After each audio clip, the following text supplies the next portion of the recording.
when you first heard it, you were like, come on, that's conspiracy. Because, I mean, who names something Agenda 21? I mean, when I flew into Seattle airport one night, and the Department of Homeland Security actually paints their helicopters, I'm not kidding, black. And I'm like, come on, guys. Really, you've got actual black helicopters? So I didn't believe it. And we started doing our research, and it's so overwhelmingly out in the open, you can't believe that nobody else is looking. For everyone here tonight not familiar with Agenda 21, I would suggest that this is the beginning of your learning curve, not the end. Good evening, I'm Rosa Corey. I'm the Executive Director of the Post-Sustainability Institute. And I'm glad to be here tonight. It's an important night because we're drawing something out of the shadows. And it's important to talk about it. It's not a conspiracy theory, it's a conspiracy fact. This is Agenda 21. This is the United Nations plan. It's a 300-page, 40-chapter plan. And ICLEI was created in 1990, prior to this plan's adoption, to implement United Nations Agenda 21, Sustainable Development worldwide. Sustainable development is a term that was defined by the United Nations, and all of these terms come out of the United Nations. Smart growth is part of the United Nations Agenda 21. Your general plan elements are designed in accordance with United Nations Agenda 21 principles. The plan restricts your choices, it limits your ability to govern yourself, and it takes away your freedom. This seems like a rhetorical statement, but it really is not. This is actually what this plan does. And using the cover of environmental concern, our private property rights and our civil rights have been diminished, and they will continue to be so unless we call a halt to it.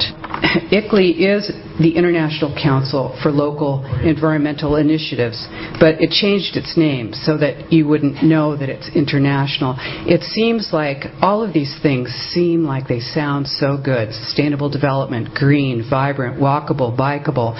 You know, how could you be against that? But really, when you know about this plan, it is really very serious. Did you know that there's regional plans all across the nation right now that are being rolled out that are all exactly the same? They're all in alignment with the principles of UN Agenda 21. And ICLEI is their agent. An NGO is an affiliate of the United Nations. That's what that means. They're not part of this government. They're outside, coming from outside of our nation. And they don't have the best interests of Americans at heart. What they're going for is 11 regions in North America, not states, not our 50 states, 11 regions. They will be appointing people to do the planning and the running and the operation of those regions through the United Nations. The International Council of Local Environment is an oxymoron to me. What does the International Council have to do with our local environments? On the ICLEI website, it says 200 local governments from 43 countries convened at our inaugural conference, the World Congress of Local Governments for Sustainable Future at the United Nations in New York. I think there's a connection. Wouldn't you agree, Mr. Mora? I am patently against ICLEI and Agenda 21, and I urge the city, as a resident, to withdraw your membership. That's not to say give up your green programs. That's not to say give up striving to have a better environment. But disconnect from this organization. It is not good. This isn't about green. Green is just the guise. Green is just the guise until we open our eyes and realize that control is how the people that you're working for really roll. Here is the Local Agenda Planning Guide, ICLEI. Local Agenda Planning Guide, ICLEI. If you open this up, it's from Maurice Strong. It talks about the United Nations. It talks about Agenda 21. This is it. You cannot deny that they are not connected. Neither the United States Congress nor the American people have voted for Agenda 21's implementation. They are there to indoctrinate people on the local level and bring it up through the state until it's a reality.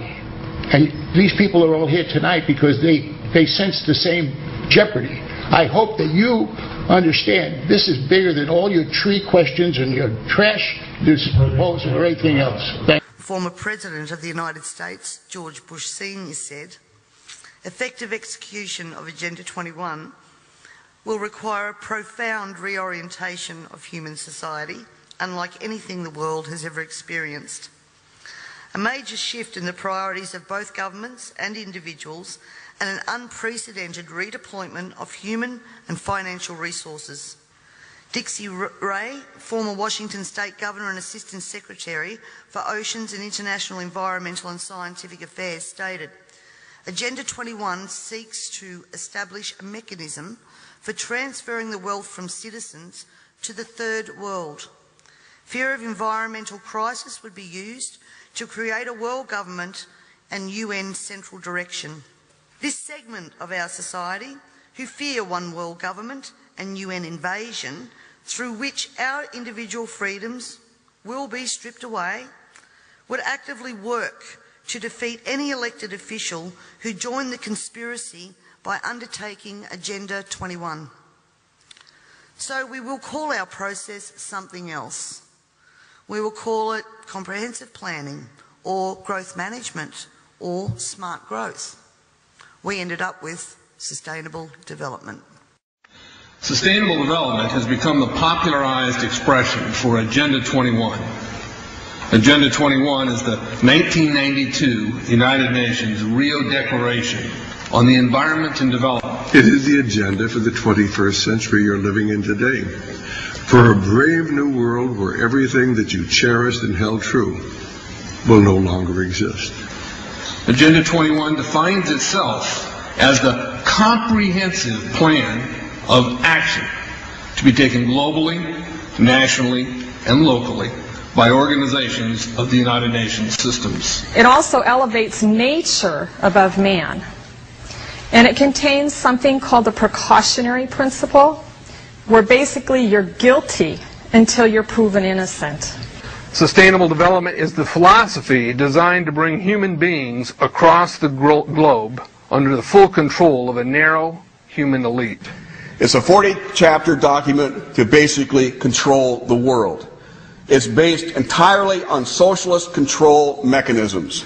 Sustainable developers have designed a global movement coordinated through a global to local action plan to create world government in accordance with certain objectives. The focus of sustainable development is the abolition of private property, societal undermining of the family, and abandonment of the constitutional protection of unalienable rights as described in the Declaration of Independence. You see, I sat on the Santa Cruz Agenda 21 committees. Now, this was a lot of crazy ideas. This is back in the mid-90s. Crazy ideas I heard. Mother Earth's surface wasn't to be scratched. Human beings were to be concentrated into human settlement zones. Educational systems were to focus on the environment as the central organizing principle. All aspects of life were covered.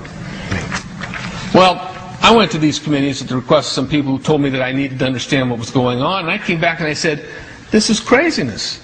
This is so silly. It has no chance of having any effect on our society. Well, I was wrong.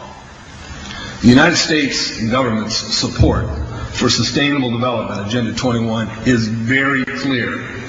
In 1992, while the Rio Conference was going on, George Bush, then president, was there where he executed the Agenda 21 protocols on behalf of the United States and brought it back to Washington, D.C. Within a year, Bill Clinton, by executive order, no congressional review, established the President's Council for Sustainable Development. In Santa Cruz, we've got a 2-lane freeway system. We need 4, but what we're getting is hundreds of millions of dollars of federal money to take a dilapidated rail line that Southern Pacific wants to put in the hands of somebody else so that a commuter line can be built along the railroad track. That'll be followed by 14-story buildings where people will live and stack them and pack them units, where developers or so-called sustainable developers will build these high-rises with federal dollars. It's a partnership between selected developers building this new world order and the government using the American taxpayer dollars in order to do it. This is a map of the Wildlands Project. To explain the map, the red are areas that are to be off limits to human beings. No resource development, no human activity. If you live there, you won't. Coming up, if you don't live in a major metro area, you might want to pack your bags. Years ago, moving to the suburbs was a sign that you were making a better life for yourself and your family. But our next guest details a government report suggesting there may be a long-term plan to change all that for you. The effort to, quote, Manhattanize America. If you live in the suburbs, don't get too comfy. Our next guest says the Obama administration has plans to push Americans slowly but surely out of the burbs and into the big cities as a means to, quote, spread the wealth around. The yellow areas are the areas for major control of all human activity. If you live there, you won't. The black areas, the black dots, are the smart growth zones. That's where human beings are to be stacked and packed in small living units along rail tracks. Notice, the barbed wire faces in, not out. Alright, we're going to go ahead and get out here. Take a look at this a little closer. Stick with me. Okay.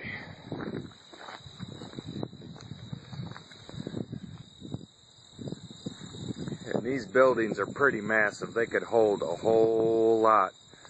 Basically, there's 1, 2, 3, 4, all the way down there. There's another one over there and one in front of that. So there's 6 big buildings. And then you notice each of the doors are numbered. W01, W02, W03, warehouse being labeled E-211. And again, we'll get a closer look at the barbed wire here.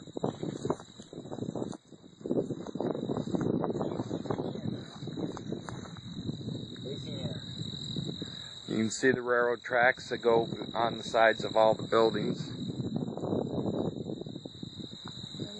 And it's pretty much been covered by a lot of people. You see the sign out there, hopefully, that says Homeland Security for the T. Don Hutto Residential Center. And so there it is. It's been designated as a FEMA camp in time of civil unrest or declared emergency. A stockpile of military vehicles were recently discovered occupying a secluded commercial property on the outskirts of Las Vegas, at the address of 5750 Sky Point Drive. It doesn't seem as if the Humvees and other military-grade vehicles are for sale, even though they are stationed at a former car dealership that has been stripped of its business logo and signs.